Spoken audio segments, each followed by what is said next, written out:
하나님의 때와 우리의 생각이라는 제목으로 하나님 말씀 나누도록 하겠습니다. 사도행전 7장은 우리에게 스데반 집사의 설교로 잘 알려져 있습니다. 그런데 여기서 스데반 집사가 전하는 메시지는 사실 일반적으로 우리에게 익숙한 상황에서 전해진 것이 아니었습니다. 지금 우리가 함께 모여서 예배하는 것처럼, 또는 성도들이, 또 예수 그리스도를 따르는 크리스천들이 어느 한 장소에 하나님의 말씀을 사모하는 그 마음으로 모여서 예배 드릴 때 설교 메시지를 전한 것이 아니라는 것입니다. 스데반은 예배 드리는 장소가 아니라 공회에 끌려가서 이 메시지를 전했습니다. 공회에 끌려간 이유는 스데반과의 논쟁에서 밀린 이들이 다른 사람들을 돈으로 매수해서 스데반에 대해 거짓 증언을 하게 했기 때문이었습니다. 6장 11절부터 14절의 말씀 가운데를 보면 그 거짓 증인들은 스데반이 어떤 사람이냐고 인지를 고소하냐면 모세와 하나님을 모독한다, 성전과 율법을 거슬러서 말한다, 예수가 성전을 헐고 모세의 율법을 고친다고 했다라고 스데반을 고소하고 있습니다. 그래서 스데반이 공회에 끌려가서 재판을 받게 된 것입니다. 이런 상황들을 볼 때 스데반이 전한 메시지는 본래 설교의 의도보다는 재판에서 자신을 스스로 변호하기 위한 변론으로서 전한 메시지였던 것입니다. 이 맥락에서 보면 우리는 왜 스데반 집사가 7장에서 이러한 메시지를 전하고 있는지를 더 잘 이해할 수가 있습니다. 우리가 지난 수요일에 큐티 묵상의 실제라는 제목으로 안주영 목사님께서 말씀 전해주신 것을 함께 들었는데, 그때도 우리가 어떤 말씀을 읽고 이해할 때 앞뒤 문맥, 앞뒤 컨텍스트 가운데서 그 말씀을 이해해야만 하나님의 그 말씀의 뜻을 더 명확하게 이해하고 깨달을 수 있다라고 했습니다. 그래서 7장 16절까지는 하나님께서 그들의 조상 아브라함부터 요셉 때까지의 이야기를 스데반이 하고 있고, 17절부터 43절까지는 모세에 대해서 이야기를 합니다. 그리고 44절부터 마지막까지는 성전에 대한 이야기를 합니다. 스데반이 모세와 성전에 대해서 이야기하고 있는 이유는 스데반이 지금 모세와 하나님을 모독한다는 명목으로 고소를 당했기 때문입니다. 율법의 상징인 모세와 하나님께서 거하시는 성전을 거슬러서 말한다는 고소를 당했기 때문입니다. 그래서 자신은 지금 하나님도 모세도 성전도 율법도 모독하고 있는 것이 아니라는 것을 말하고 있는 것입니다. 특별히 오늘 본문 사도행전 7장 17절부터 29절 말씀은 모세가 이 땅에 태어나서 미디안 땅으로 도망가기까지의 이야기를 하고 있습니다. 이스라엘 백성들에게 모세는 역사적으로도 종교적으로도 매우 상징적이고 중요한 영웅 같은 인물이죠. 그들에게 모세는 곧 율법이었습니다. 하나님의 가르침, 토라를 하나님께로부터 받아서 기록하여 전해준 사람, 모세가 곧 하나님의 말씀이었어요. 그래서 이스라엘 백성들은 성경을 어떨 때는 모세라고 부르기도 했습니다.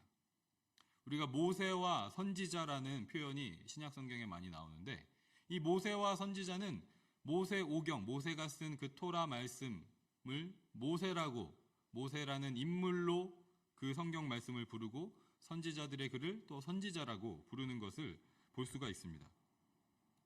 한마디로 다시 말해서 성경 자체가 모세와 동일시되는 그 정도의 가치를 갖는, 그 정도의 평가를 받는 이스라엘 백성들에게는 영웅일 수밖에 없는 인물이 모세였던 것입니다.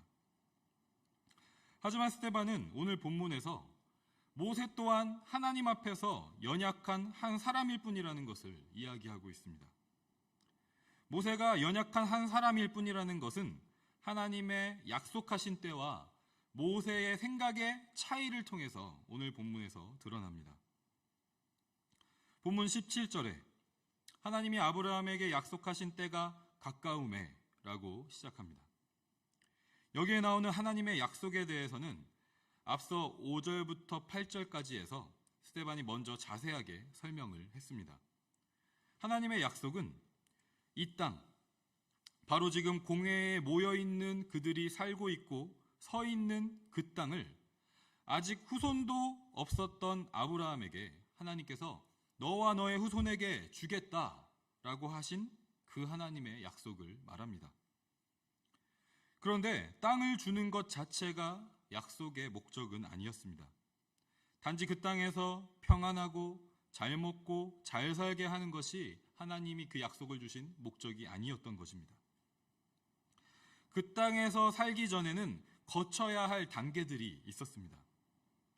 먼저 아브라함의 후손들은 다른 땅에 가서 나그네가 되고 그 땅 사람들의 종으로 400년 동안 괴롭게 지내게 될 것이라고 말합니다.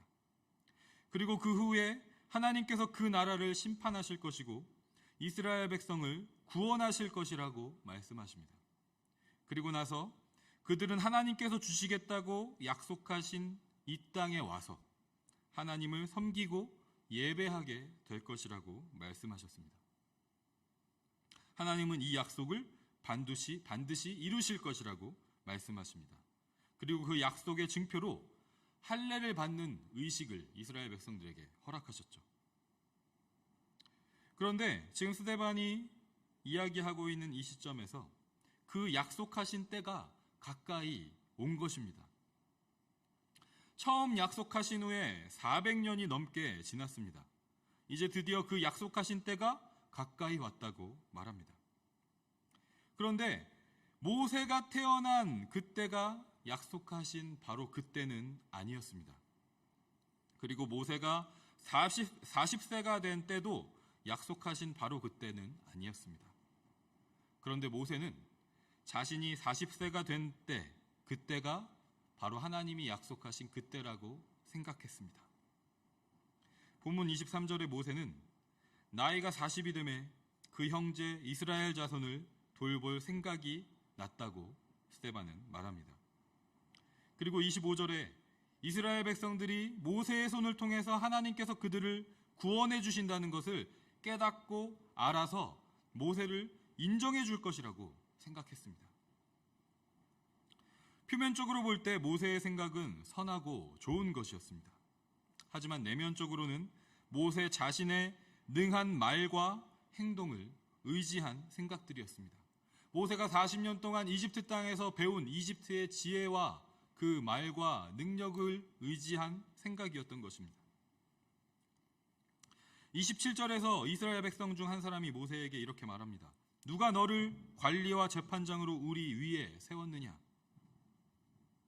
모세를 관리와 재판장으로 이스라엘 백성 위에 세운 사람은 아무도 없었습니다.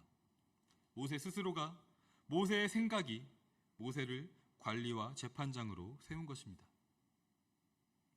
하나님의 때와 모세가 생각하는 하나님의 때는 달랐던 것이죠. 가까이 온 것 같았지만 하나님의 시간과 모세의 시간은 달랐습니다.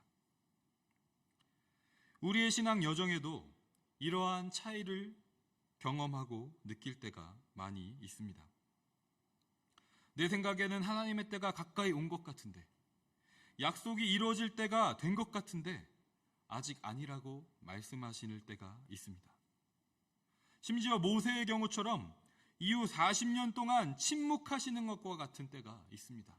아무 말도 하시지 않는 것 같은 그런 때가 있다는 것입니다.